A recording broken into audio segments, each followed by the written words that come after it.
Rob Sharpe's here with us. Rob, what can you tell us? Yeah, well, it's a bit cooler this morning, right up into the far north of the country, in Darwin even. It's the coolest morning we've had since September, back to just under 20 degrees for the first time since then this morning. Alice Springs has had its second zero in a row.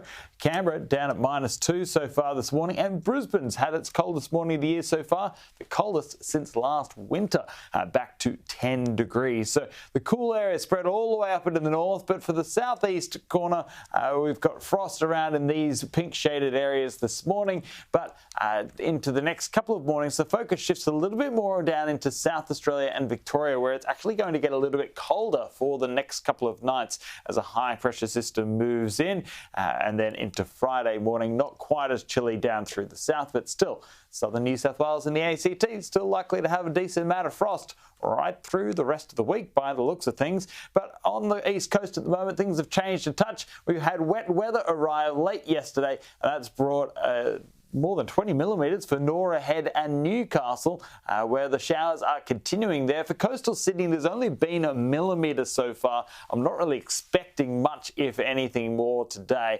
The bulk of that wet weather should be around Newcastle and that Hunter coastline, with the chance of the odd shower a little bit further north along the coast, but I wouldn't expect too much from it. In fact, to be honest, much of the country is pretty dry today. Mostly sunny weather as a rule of thumb, as it stays a bit cooler than usual for much of the eastern half of Australia, with the chance of a couple of showers up Cairns way. But as we move through the week, the cooler than usual weather looks to continue for the east, and the dry weather continues for much of the country as that high pressure system controls proceedings.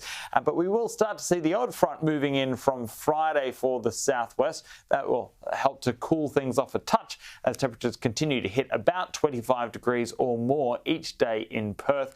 But in terms of the rain totals for the week, there's not too much on the way. Generally dry for much of the country, although on parts of the east coast in the green shading, we're looking at totals above 15 millimetres from Sydney up to the Fraser Island K'gari coast. Tom?